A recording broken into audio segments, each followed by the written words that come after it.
Rishabh Shetty emotional post. Success ఎప్పుడు ఎలా దక్కుతుందో, ఏ స్థాయిలో దక్కుతుందో ఎవరూ చెప్పలేం, ఎవరూ ఊహించలేం కూడా. ఊహించని రీతిలో సక్సెస్ దక్కినప్పుడు ఆ ఆనందాన్ని వర్ణించడానికి మాటలు కూడా సరిపోవు. ఇప్పుడు అలాంటి పరిస్థితిలోనే ఉన్నారు కన్నడ నటుడు రిషబ్ శెట్టి. ఆయన నటించిన కాంతారా సినిమా ఎంతటి ఘన విజయాన్ని అందుకుందో ప్రత్యేకంగా చెప్పనక్కర్లేదు.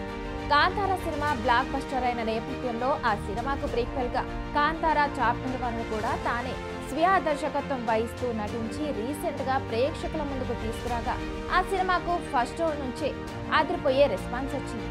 మంచి టాక్ రావడంతో అన్ని ఏరియాల్లోని ఈవినింగ్ షోలు మొత్తం హౌస్ ఫుల్ బూర్లయ్యాయి. కాంతారా చాప్టర్ 1 ఈ రేంజ్ సక్సెస్ అందుకోవడం పట్ల తన ఆనందాన్ని వెల్లడిస్తూ రిషబ్ శెట్టి ఓ పోస్ట్ పెట్టారు. ఆ పోస్ట్ లో తన కెరీర్ జర్నీని గుర్తు చేసుకుంటూ ఎమోషనల్ అయ్యారు రిషబ్ శెట్టి. 2012లో రిషబ్ శెట్టి తుగ్లక్ అనే సినిమాతో కెరీర్ ను మొదలుపెట్టారు. 2016లో మొదటిసారిగా రిక్కీ అనే మూవీతో డైరెక్టర్ గా మారిన ఆయన 2022లో వచ్చిన కాంతారాతో నేషనల్ లెవెల్లో గుర్తింపు సంపాదించుకున్నారు.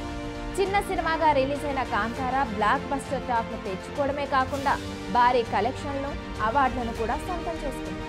ఇప్పుడు ఆ మూవీకి ప్రీక్వెల్ గా వచ్చిన కాంతారా చాప్టర్ 1 కూడా అదే రీతిలో రెస్పాన్స్ ను అందుకుని బాక్స్ ఆఫీస్ వద్ద దూసుకెళ్తుంది. అయితే రిషబ్ శెట్టి 2016లో చేసిన సినిమా ఒక్క షో పడడం కోసం తానెంతో కష్టపడ్డానని, కానీ ఇప్పుడు 2025లో 5,000కు పైగా థియేటర్లలో హౌస్ ఫుల్స్ పడడం వరకు ఎదగానని, ఈ జర్నీలో భగవంతుడి దయతో పాటు ఆడియన్స్ అభిమానం, ప్రేమ కూడా ఉన్నాయని, ఎప్పటికీ వాటిని మర్చిపోలేనని, అందరూ ఆదరించడం వల్లే ఈ సక్సెస్ సాధ్యమైందని రాసుకొచ్చారు రిషబ్ శెట్టి.